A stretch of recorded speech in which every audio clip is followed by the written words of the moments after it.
To the extent that we live our lives in a manner that is consistent with the truth in our heart, we thrive.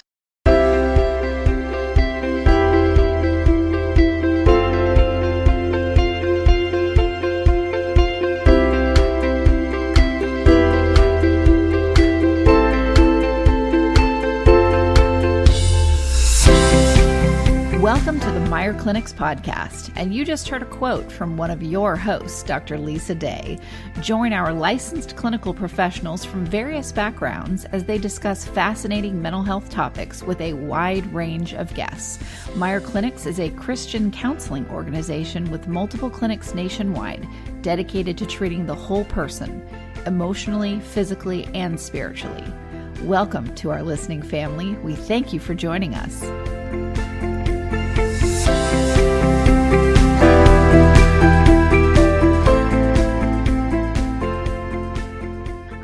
Thank you. I'm here with Dr. Lisa Day. Dr. Day, Lisa, thank you so much for joining me on this journey every week that we do the show. Oh, it's always good to be here. And our guest today, yes, I know, it's so much fun. It feels like its own therapy and positive motivation session, and we're doing good things, hopefully for other people. So that in itself is a wonderful thing. And we have a guest on that I've had the blessing to interview on other podcasts, Leslie Vernick. Thank you so much for coming on the show. Thanks, Kristen. It's good to be with both of you. Yeah. Now, you've got multiple books. You've got, including your best-selling book, The Emotionally Destructive Relationship, and then a new one that just came out, The Emotionally Destructive Marriage. I want to ask you this, because we did a show about the emotionally destructive relationship, and that's like 20 shows just to cover that book. But what was your thought process that went into, okay, now I'm going to turn this into calling it The Emotionally Destructive Marriage? Well, in the relationship book, I covered all kinds of different destructive relationships, especially my own with my mother. And as a Christian, it was really hard for me because I was a therapist, and so I knew what she needed to get well, but she, of course, wouldn't do it.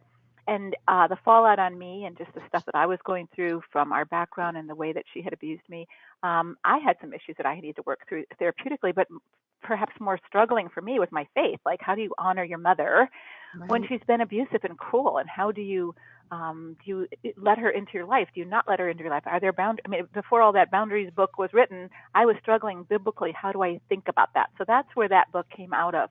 But then out of that book, I had a lot of women reach out to me about marriage. And, I was a marriage therapist. And so I knew that there were a lot of, actually, I was writing a book on depression when this dawned on me that 99.9% of the depressed women that I was talking to were in emotionally destructive marriages, and felt like suicide and depression and taking pills the rest of their life was probably better in God's eyes than divorce. And so it started to wake me up like, wait a minute.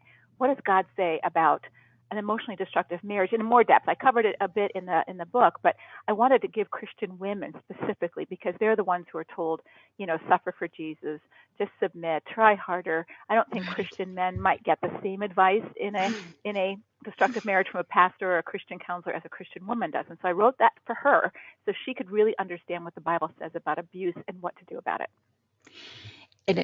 I've actually heard you speak in person too at different conferences, and it's so funny how your room, the room that you speak in, is so packed, wall to wall, people standing around listening, and really there were actually 5 sessions going on with 5 different people, and they were all wonderful. I'm not saying anyone's wasn't wonderful, but yours was so interactive because women were shaking their heads up and down. If you can see me, I look like a squirrel right now, I head up and down, and they were yelling out, yes, that's what and you just handled it with aplomb. And that passion that was in the rooms that I've seen when you're speaking, that really says something to, why aren't we paying attention to this more in our churches? Well, absolutely. And, I've been shocked when I do go around and teach, and, different marriage and family therapists come and talk to me, and they say, we have absolutely no training on this in our graduate level master's in family curriculum, nothing about domestic abuse. And how do we look at this biblically? And how do we process this? And pastors don't have any training. So of course they're ill-equipped to deal with it. And we, kind of play the standard marriage counseling tape when this marriage is not standard marriage counseling material. In fact, it's most of the time you don't do marriage counseling in this kind of situation. So we've got it all backwards, and we really need to educate people, victims as well as leaders, on how to handle it. Absolutely. Well, it sounds like they feel very validated, a true sense of freedom, that someone gets it. Someone's sitting at home with me and seeing the horror that I'm living in, and that I don't necessarily have to live in that in order to be a Christian woman. Yeah, and I think what women say to me all the time is, you put words to what I was feeling. Like, you feel yucky, you feel sad, you feel depressed, you feel like you're dying inside, you feel like there's no you in this marriage. You exist to make him happy, and that's it. And so when we start to put words to that, and women resonate with that, oh my gosh, and God doesn't want me just to feel like this. God doesn't.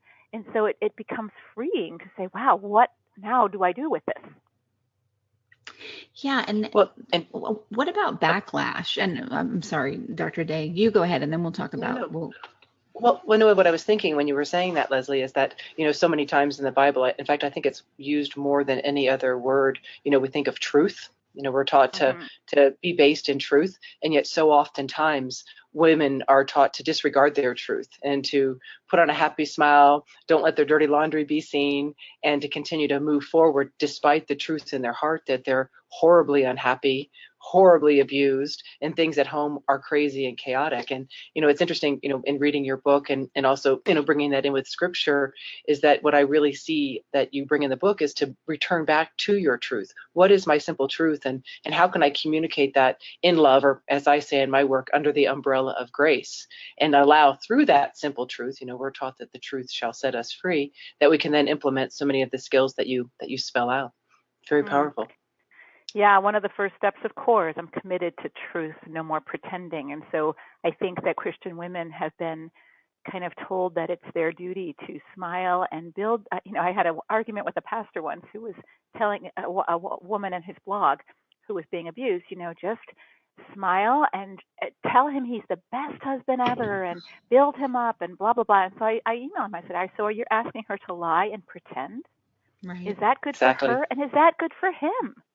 It's for you to. It's like telling your kid, "Hey, you can be a rock star," when they can't carry a tune. That's not even loving to them. Right. Good example. Don't try out for American Idol. They're not going to be as kind to you as I am. Those auditions, where Simon would say, "What did your parents tell you?"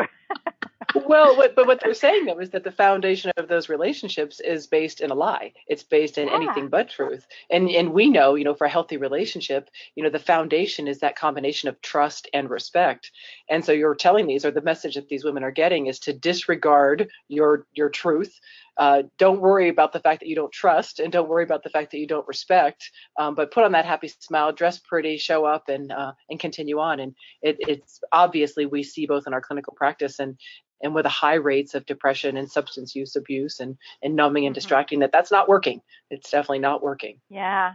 And this whole trust thing is a real interesting, thing, because, if a man says he's sorry, I'm sorry I raped you, or I'm sorry I stole all the money out of our retirement account, or whatever it is that he did that was very abusive, somehow she's supposed to forgive, which, obviously as a Christian we're taught that, but that doesn't mean that you trust your abuser. In fact, Proverbs, I think it's 25:29, says putting trust in a untrustworthy person is like chewing on a broken tooth or walking on a broken foot. In other words, it's not smart. That we don't have to trust everybody. Jesus didn't trust everybody.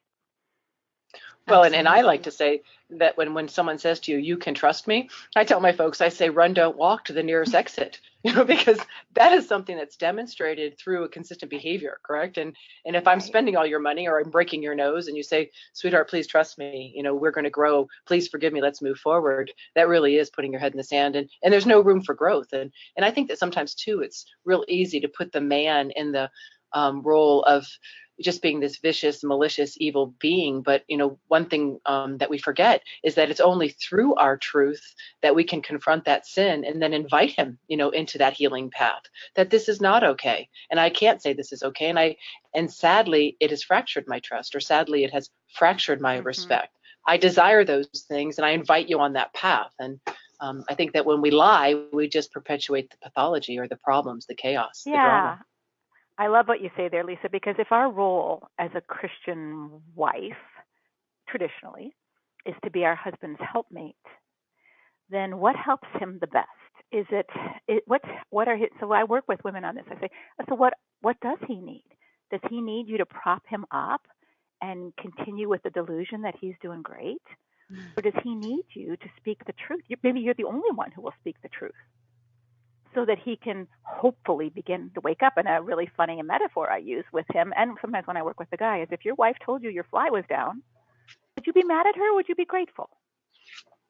Well, she's trying to tell you something's wrong. Fix it.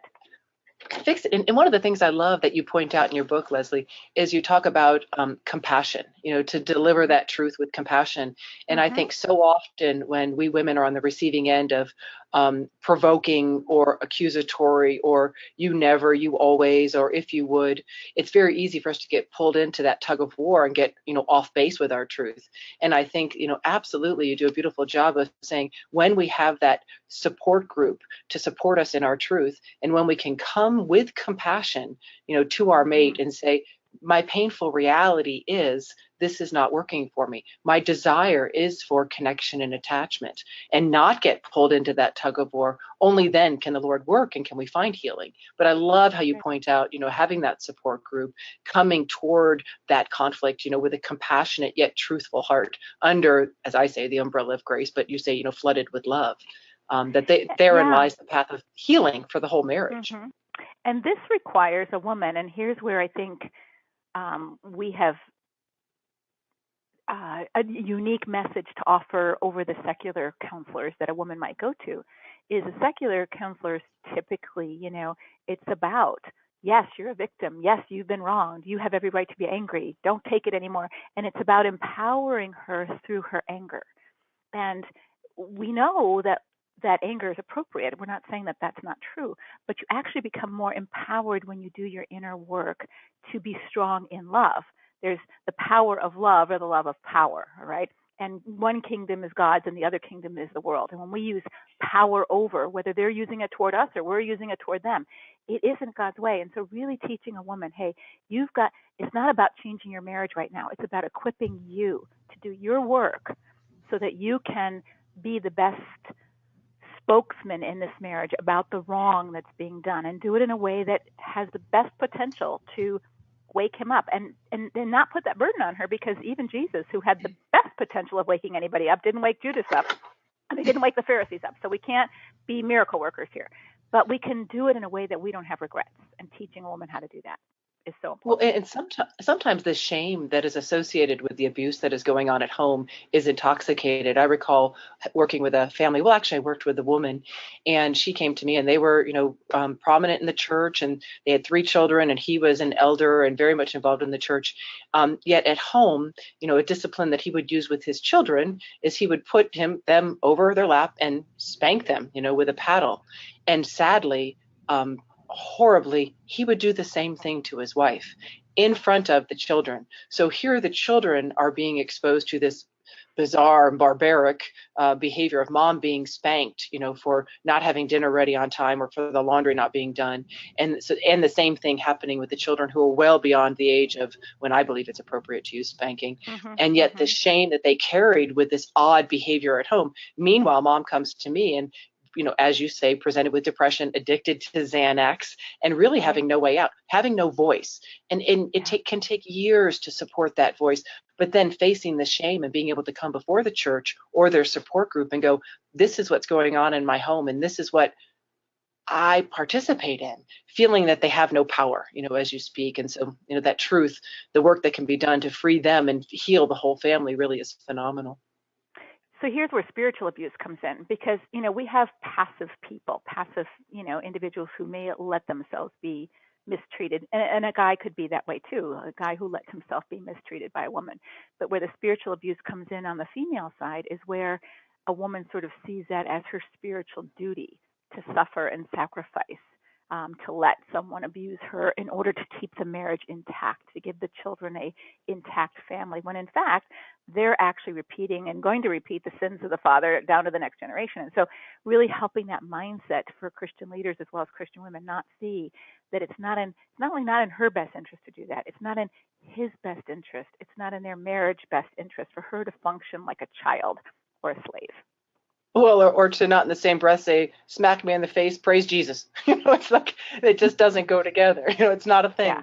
It's not appropriate. Yeah. Right. Yeah. Right. How And do to be you able to speak? really rest in that.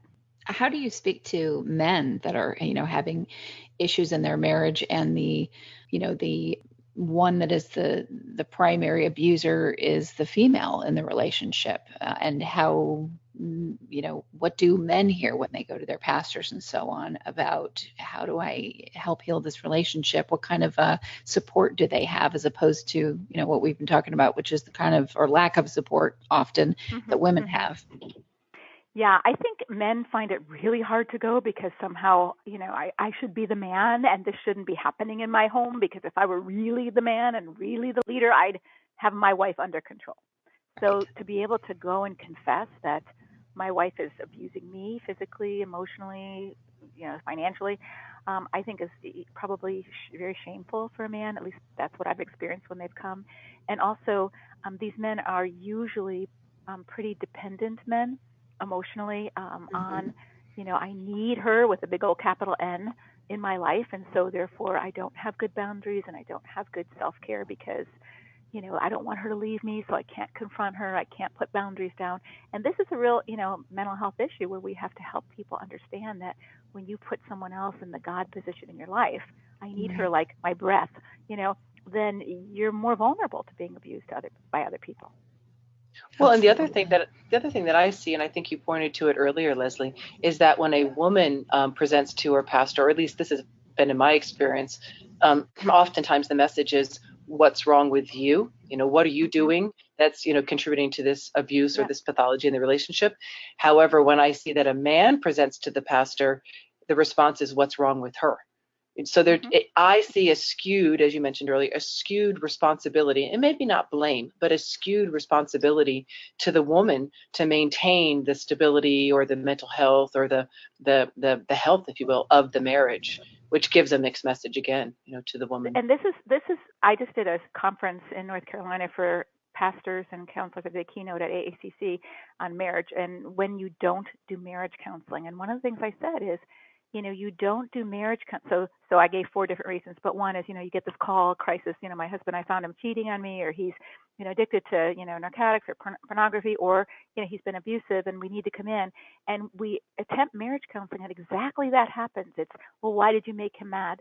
Or why, why aren't you giving him more sex? That's why he's watching porn. And so addiction, adultery, and abuse, the 3 A's, the 3 big A's that break a marriage apart, are not marriage issues. They're not marriage counseling issues. They cause problems in the marriage for sure, but they are personal mental health and character issues that need to be addressed first, and then you repair the marriage. But you can't repair the marriage if those fundamental issues are still there. Well, what do you recommend though, Leslie? And I like that how you spell that out, and I'm absolutely 100% on board. And what we see clinically, and what I think our listeners experience, is that when addiction is discovered, particularly pornography, when infidelity is discovered, or when there's emotional abuse, it erupts, so while it's an individual issue, it's an eruption within that marital unit. And so the need to give some at least baseline skills to how do we navigate moving forward with this massive issue that needs to be dealt with the individual. I wonder if you can speak to how do you find that balance there? Yeah, so I think without safety, even in basic marriage counseling, one of the first things you assess is, depending on how high conflict the couple is, can they maintain safety? Can they maintain timeouts? Can they maintain, some sort of boundaries? And in these situations, of course, there's always provocation. There's always, an eruption. But in a healthy relationship, when that happens, and someone's losing control of themselves or feels like they are, or their partner says, "Ooh, you're getting scary," there's a timeout. There's a proactive maintenance of safety there. And so when safety's already been violated, I can't trust you sexually, I can't trust you emotionally. If things get hot, you're going to beat me up emotionally, or I can't trust you physically or, sexually or any other ways, addiction, you're going to go drink, then it's not the time to do marriage counseling because there isn't that safety. There may be some structure that a marriage counselor might help this couple navigate while each person is committed to doing their own work so that they don't continue to deteriorate their marriage. But the marriage relationship itself, you can't rebuild broken trust until you're sure that the person has in place what they need to do to not break trust again, right? And especially when there's been affairs and all that, it becomes about this marriage, fixing this marriage, and the marriage needs to be fixed, but not before the issue that drove the person to commit adultery or commit abuse or do addiction, the first place, is addressed, or it's just going to repeat. And we see this happening all the time. Well, and I wonder if you can speak to, and I think you do a bit in the book, and let's just take the example of addiction to pornography or the initial discovery of pornography, and perhaps it's not yet been diagnosed as an addiction. And so wife discovers either, via the internet or what have you, or frequent prostitution, but really stick with pornography. And he's in denial, and he's saying, no, this is just something I do. I've done it for 20 years. I do it every once in a while. It meets my need, and it has nothing to do with you. And yet the wife, clearly enraged of, it absolutely has to do with me. It feels like you're being unfaithful. It feels like you have a secret life or a dual life. And can you speak to how we can walk him to, or out of, if you will, his denial? And we know that to confront one, or to come with two, or to come with three. But do you have any thoughts on that when there is this issue that the individual needs to work with, but the focus or the resistance on the male part to do that? No, this is just a marital issue. If our communication was better, I probably wouldn't do this at all. Mm-hmm. So there's two things. One is that there's lots of marriages that are B-, C+, C- marriages where a spouse doesn't act abusive or doesn't act adulterous or doesn't get addicted because they're unhappy at times, right? So there isn't this cause and effect. Our marriage is unhappy, therefore I do this, right? A marriage might be unhappy, but you have other options. And so really helping this person understand that they're not taking responsibility for their choices. You made it so you had no other choice but to take drugs. You had no other choice when you were unhappy in your marriage but to watch porn. Those were your only options, right? So that would be one way of breaking through the denial. The other thing is when a husband says stuff like, well, this isn't a marriage problem. This isn't I just have this, I like to watch porn once in a while and it's no big deal. And, he's minimizing, just like I like to take Coke once in a while, it's no big deal. Whatever it is, that's what they do. And so I think that the bigger issue is if you're doing something in the marriage that destabilizes me, if you're doing something in the marriage, even if it's not even a moral issue, let's say your job requires you to travel, 90% of the time, and a wife says, hey, this isn't working for me. I'm not good at being a parent all by myself. I can't take, 6 kids homeschooling all by myself and you traveling, 90% of the time. This isn't working for me. And he shows no care or compassion about that. Then there's a completely other issue here, right? There's an indifference to her feelings and her needs. So that needs to be addressed. It's not so much about the addiction anymore. It's, wow. And even if he won't own it, she needs to wake up. He doesn't really care about how you feel. Your voice doesn't matter to him. So that's your problem here. What do you want to do about your problem? He's got a problem, but your problem is, and so it helps her to take ownership. I don't like living like this. So for a man who's addicted to porn and he thinks it's no big deal, she can say, or cheats on her, hey, if this is the kind of person you want to be, if these are your values and this is who you want to be, I didn't know that when I married you, but this isn't okay with me. This isn't the kind of person I want to be married to. Hi, this is Dr. Paul Meyer of the Meyer Clinics. There's times in our lives when our situation may seem impossible to resolve. In fact, almost everyone who's depressed feels like there's no light at the end of the tunnel. But God promises that there is nothing that's too hard for Him. When you're discouraged, remember that God loves you, He knows you by name, and our Christian counselors of the Meyer Clinics will also come beside you, speaking the truth in love. We offer biblically based counseling. The Meyer Clinics, a nonprofit counseling ministry of the Meyer Clinic Foundation. For more information, 1-888-7-CLINIC. Right. This is a deal breaker for me. So now she's saying, you can be the kind of person you want. I can't change you. I understand that. But I can't be close to this kind of person. I need boundaries. I can't relate to this kind of person in an intimate way. And it's okay for her to have those boundaries because he's saying, I don't care how you feel. Right? Which is the fundamental break of a marriage. Marriage is a covenant. I will care how you feel. for the rest of our Right, and lives. it's that indifference that you referred to. I like that. Yes. Yes, but no, so many people go into marriage thinking, oh, okay, marriage is about a fairy tale, and we're making a covenant for you to meet all of my needs. Mm-hmm. That's what many people. Yeah, I just blogged about that this week. Yeah. Not possible. Yeah. No, and I think that's where we've made marriage an idol for women, Yes. especially. Women they've become man-centered or husband-centered or marriage-centered women. I will, sort of like Leah, I'm going to die if he doesn't love me. I'm going to die if he doesn't. Maybe now he'll love me if I have this next baby. Maybe now he'll love me in the Old Testament. And finally she had to come to a place, he's probably not going to ever love me like I want him to. So what do I need to do to take care of me? Right? And I think that's where a woman has to do her own work, that if she's expecting her husband to meet her every need and create her personhood and fulfill her and make her happy, she's not become an adult yet. She has not taken responsibility or ownership for her own life, and that's part of what she needs to do. Well, and I think too, in the scholastic world, I always say that C's get degrees. When so many people are pushing so hard for straight A or these Ivy League schools, I say C's get degrees, and for many women or for couples really to realize that B and C relationships do exist, but the key component there being realistic expectations and healthy boundaries, that we're not berating that person for something that they're not, or keep continuing to look for that fantasy, as you mentioned, Kristen, that it doesn't exist. And I think that's different than when there's an abusive process or the emotionally destructive process that you refer to, but that it's not necessarily a tragedy if I have a B relationship or a C relationship. It's how I navigate that, and to what extent do I let it negatively affect who I am and how I am. And that's what I talk about in terms of disappointing marriages. We come into marriage thinking that I'm Barbie, he's Ken, and we're going to have this great dream house. And, it doesn't happen. And we think, oh, shucks, I'm disappointed. Maybe somebody else would have met my needs better. Maybe, so we start thinking that way and not understanding that most marriages, and I've been in the field for over 40 years now, most marriages are between a C and a B. And hopefully you have some A+ moments. And you probably will also have a few D- moments, right? And you work that through. But that's what most marriages are, because there is no marriage that is going to be perfect, because you're not perfect and neither is he. So part of maintaining a solid relationship is doing the maintenance and repair work necessary to keep it going.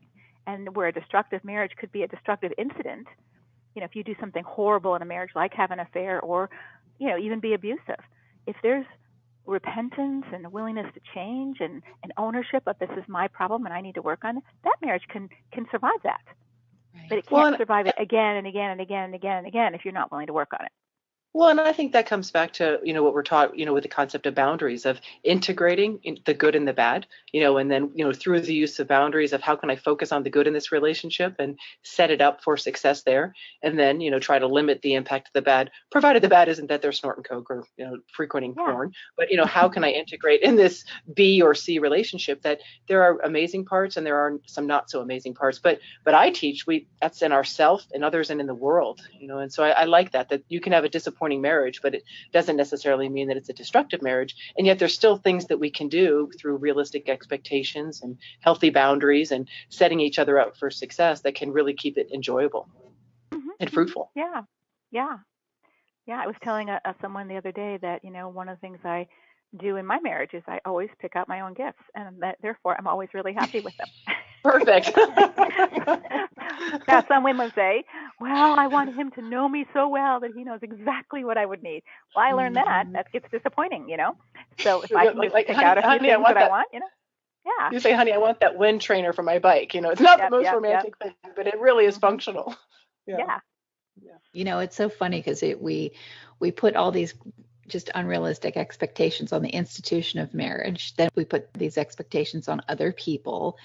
And then we have really warped expectations of perfection that we put on ourselves. And all of this stuff that we put expectations around are things that are outside of ourselves. Mm-hmm. And that's where the problem lies. You have to be able to go within and start from there and fill your own cup. And then it makes all of these other situations, I've seen many people, and myself included, where once we turn the focus on, okay, I'm going to meet my own needs. I need to learn how to do this. I need to build those muscles. Then a lot of things I was upset about outside of me were not quite so upsetting or even upsetting at all. Well, and one of the ways that I think about that, Kristen, is I say that to the extent that we need something from somebody, they have power in our life. And, and that's natural in our romantic relationships, that we have need for connection, need for attachment, need for nurturing. But if we have need for them to fix what went wrong in our childhood, or to fill in the gaps of where we feel like we are deficit, I think that's where we get that uneven power. But if we can come to a place of realizing that my needs are realistic and I keep them from being unrealistic, then we're set up, to have that healthier connection, that healthier attachment. Mm-hmm.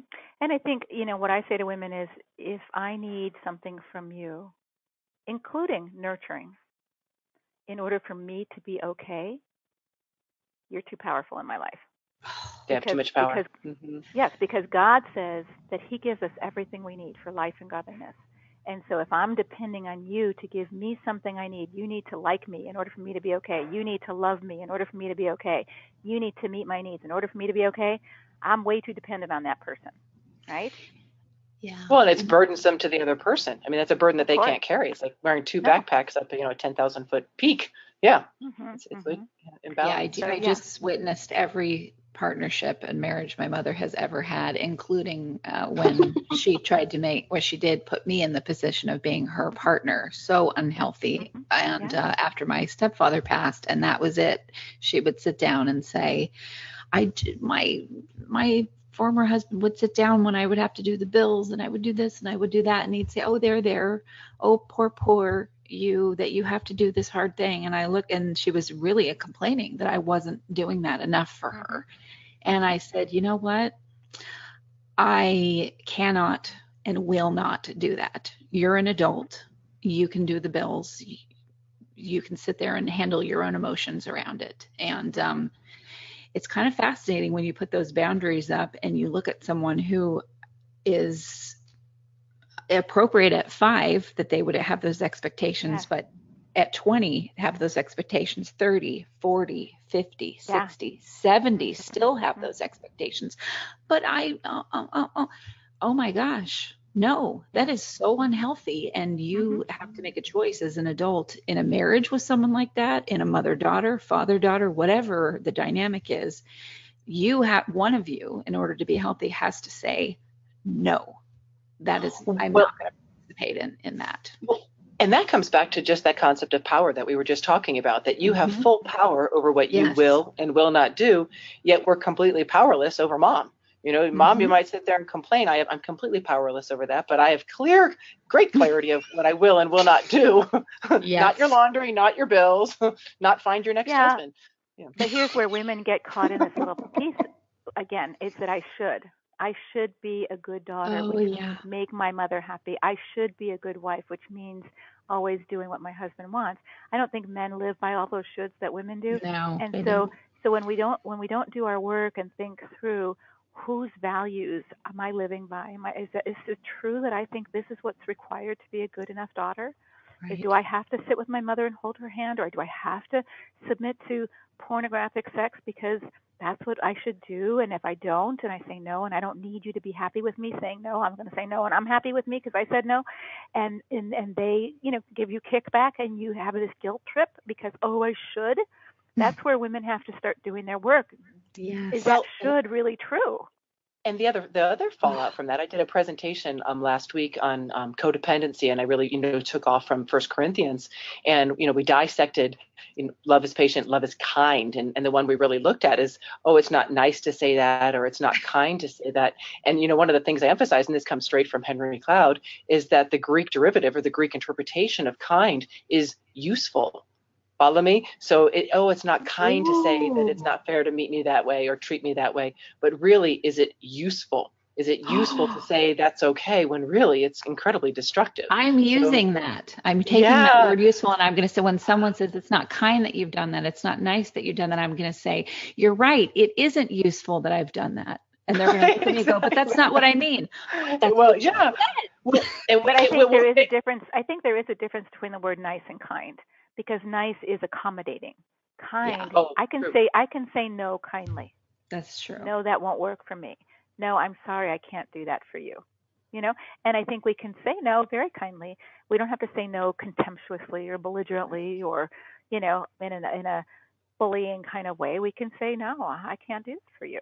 That won't work for me. Well, and when I would take that a step further, and so have a client whose husband likes to partake in tequila and partake to the point where he then vomits all over the living room floor, and I said, well, how about if you tell him that this is not pleasant, it doesn't smell good, and it needs to change? And she said, well, I don't want to hurt his feelings. It's not very kind to tell him I see him as a slovenly drunk, and that's where I come in and say, but is it useful to not say anything? In your omission, you are actually supporting a behavior that is very disturbing to you, and so when we're thinking about being kind, if we're thinking about being useful under that umbrella of grace, to be able to say, if you're going to continue to drink, I'm going to not be a part of that. I'm going to stay at home because I feel unsafe. I feel embarrassed. But, I emphasize with her that no, it's not nice or it's not kind, but really, how can those words be useful? And I think it is kind. It says, let a righteous man strike me as a kindness. And so if and I will say to women, so if your husband, was walking around with, dirt on his face or a booger coming out of his nose or he had terrible breath, of course you would tell him, not because you want to embarrass him, but because you don't want him to continue to embarrass himself. And I don't want him to He's go in for a kiss himself with that booger, because I don't want to be part of that. That's right. So haven't we all been in those situations and we wish somebody would have told us? And so to be able to not see it as being mean, but you're actually being kind by saying, hey, I'm for you. I want your best self to be shining. This is not your best self. This is a deformed self when you're falling over drunk or when you're not looking your best. I just want to let you know. I remember going to a speaking engagement at the Grand Ole Opry Land Hotel, and my skirt was tucked into my pantyhose in the back. I didn't notice after I went to the bathroom. Thank God someone said your skirt's up. So it's not kind to tell someone something's wrong with them if you can do it in a good way. Absolutely. Leslie, I have a question. It's a bit of a segue shift here, but it's one that often comes, in my practice. And it's, when is it okay? So, for instance, I had a client many moons ago, and her husband frequented prostitutes and for years. And, she got an STD from it. There was years of anger, years of flare-ups. I think she hit him in the head with a wrought iron pan once and knocked him out. And, we kept coming back to therapy. And finally, she came to me and she said, I can't do this, that I have to embrace my weakness. I have to embrace my limitations. And yet it's not the Christian thing to do. And that's where and I love your book, but, the things that I have taught is I say, when I read the 10 Commandments, it says, thou shalt not lie. Yes, we know that God hates divorce, but in the 10 Commandments, it doesn't say thou shalt not divorce. And Scripture further teaches us that the truth shall set us free. And, from my position, I would teach, can you mobilize your truth that I can no longer embrace this? I can no longer be responsible for my behaviors as they relate to your continued prostitution. She did knock him out. He had a closed head injury, with this wrought iron pan. But can you speak to when it is appropriate or how women can wrap their brain around it, that this is a destructive relationship, this is a dangerous relationship to both myself and my children, and I need to go? Yeah, so I think that your safety, the prudency, danger, and take refuge. And I'm talking about broader than just physical danger. If you're emotional safety, sexual safety, so if you're taking Xanax and vodka in order to stay married, if you're suicidal, and you're living on antidepressants because of your marriage, then, your safety financially, physically, sexually, emotionally, spiritually is important to God. God values your safety. And so the prudency, danger, and take refuge. So your safety and your sanity are yours to steward. This is your responsibility. Guard your heart above all else, for it is the wellspring of life. That's what you're supposed to do. Take every thought captive to the obedience of Christ. That's what you're supposed to do. So everyone has a responsibility to steward their one precious life and their one precious body. And so when someone you live with mistreats you to a point where you're not stewarding your life, your safety, your mental, physical, spiritual, emotional, psychological, sexual health, it is God's will for you to steward that, just like it was when Herod was after baby Jesus, and he woke Joseph up in a dream and said, hey, Jesus is in danger. go. He didn't say, just trust me and stay. He said, go. Safety is important value. Even Rahab, when you said the 10 Commandments, thou shalt not lie, in the Old Testament, Rahab, the prostitute, lied to keep the spies safe, right? The Jewish spies safe when they were seeking out the new land. And God commended her. So God cares about our safety. And so I would just say to a woman, especially this woman, she certainly has biblical grounds for divorce. It's not an issue of that. But so I would ask her more, why doesn't she go? You have biblical grounds. You can't take it anymore. This is taking its toll on you. Can you not say to your husband, I see this is the choices you want to make. You want to live like this. Okay. But I don't want to be married to someone who lives like this. This is unhealthy. Coming back to those boundaries. Mm-hmm. Yeah, this is unhealthy for me to live with someone who sleeps with other women. I'm not going to do that. It's unhealthy sexually for me, and it's unhealthy emotionally for me because I don't have the bandwidth to continue to be kind-hearted about that. I want to kill you, and I don't think that's good for me either. So I'm going to have to steward me. Yeah. So it's not about being strong enough or dedicated enough or strong enough of a Christian. It's actually embracing that because I'm strong enough and because I'm a dedicated Christian and because I'm healthy, I will not continue on this path. I'm healthy and I will not and should not. I think so many of us operate at a deficit, things that we learn as children that we are supposed to be ashamed of or live in shame about. And, there are terms that get thrown out there that are very good, like scapegoating and gaslighting and all kinds of things like that. And I think I realized for me, part of the generational trauma throughout my family history has been a whole lot of scapegoating going on. And I picked up that mantle and carried it. And I walked into relationships always at a deficit, feeling like, oh, I don't really deserve to be in this. And so and exalting the other person. They were either above me or below me, but I never came at someone as my equal because I wasn't at my equal ever. Right. And that's a good point. Mm-hmm. Yeah. And as I raised myself and did the hard charging work and continue to do it, because it never ends. You don't do 10 therapy sessions and go, I'm cured. Done. Not how it works. Tooth extraction. Exactly.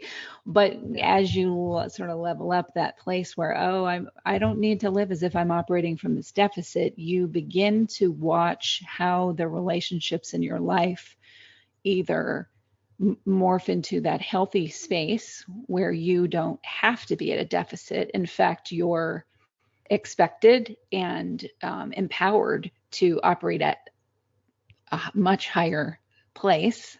And then the other ones fall away as they need to because they're not healthy. So and I preface all that with what's interesting in some of these relationships where you start to say no and you start to, because you're going to therapy, let's say it's the female in the relationship who's being abused and she starts to go to therapy for herself. She can't get her husband to commit. And so she starts feeling, she's not operating in a deficit over time.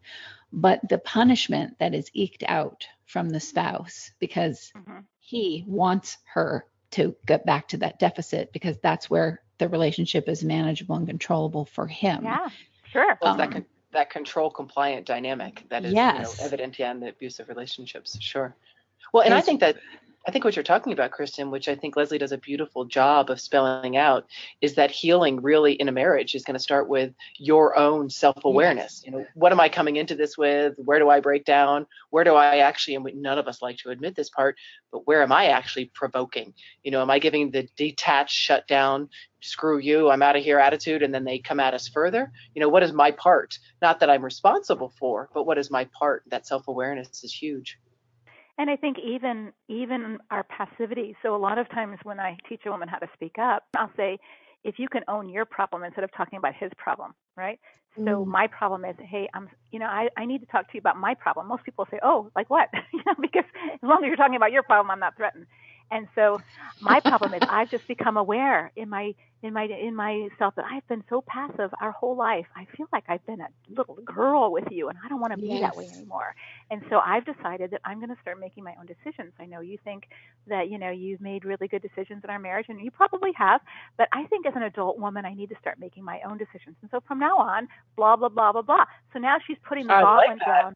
I'm Yeah. changing. This is my problem. It's not your problem that I was this way. It's my problem that I was so passive. But now I'm not going to be so passive anymore. And this is what's changing in our dance.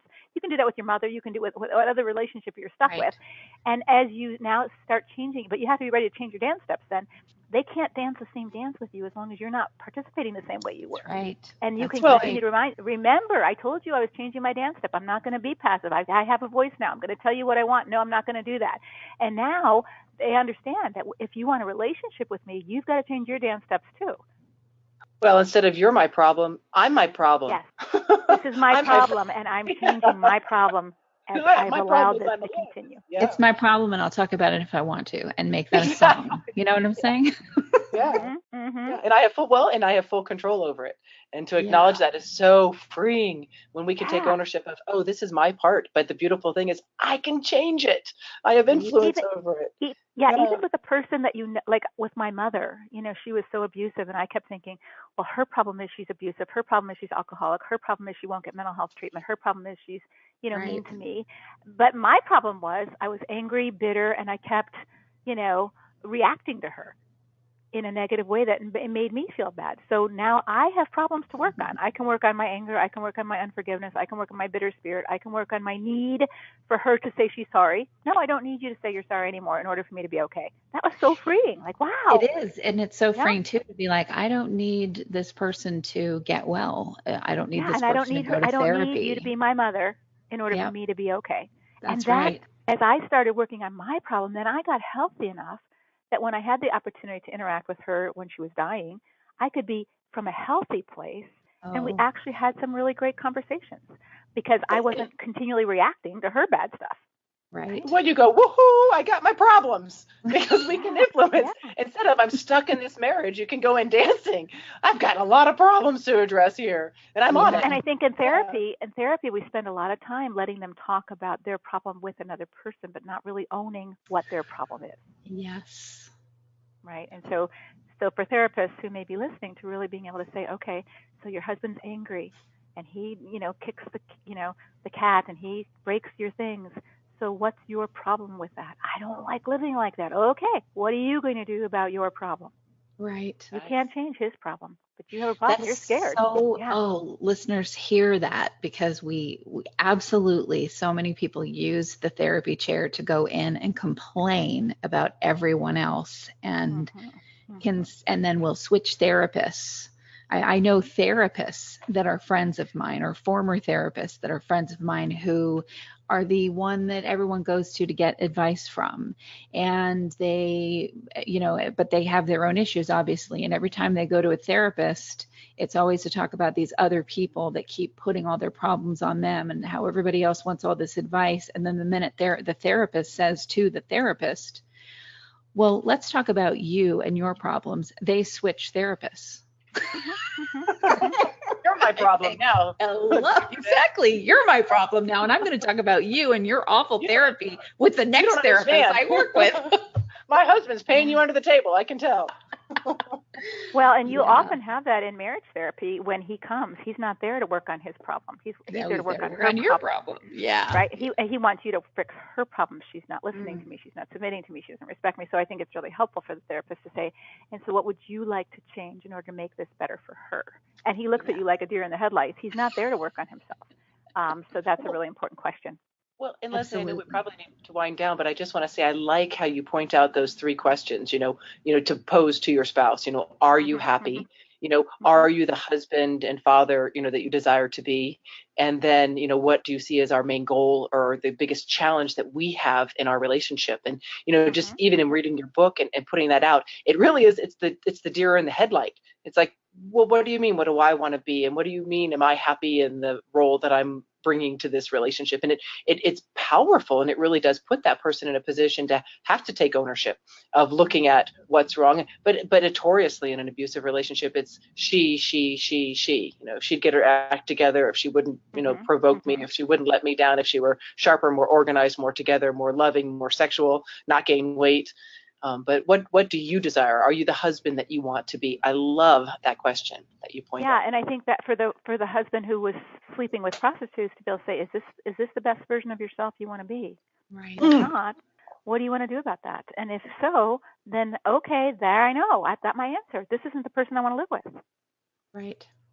Exactly. Exactly. Yeah. Oh, well, we could do 20 shows. Clearly. Leslie, please tell our listeners where they can find your amazing books and find out where you're going to be speaking next, doing courses, and all the amazing things that you do. Yeah, they can go to my website. It's just my name, Leslie, www.leslie, Leslie, Vernick, V as in Victoria, ERNICK.com. And then they can sign up to get updates. I have a blog there they can go to. There's I'm going to be doing a webinar. I think this would be really helpful for your audience on December 4th on the challenges of victim mindset, how to help yourself move from victim mindset, I'm helpless, I can't fix this, to owner mindset, just what we've been talking about. How do I own my problems? And really helping them to understand that concept of taking responsibility for their life and their problems so that they can change and they can take responsibility for their happiness and their growth. So we'll be doing a webinar there. I do lots of things on Facebook Live. So if they just put their name in there, I can keep in touch with them and let them know when I'm going to be on different things, and they can continue to learn and grow. Absolutely. Thank you so much. I'm going to sign up for that. Just reiteration of what's going on with me. But thank you so much, Leslie, for coming on. Thanks for having me. It's been a joy. I wish I was sitting at a real table, but it's been fun. Oh, absolutely. Absolutely. And thank you to our listeners for another episode.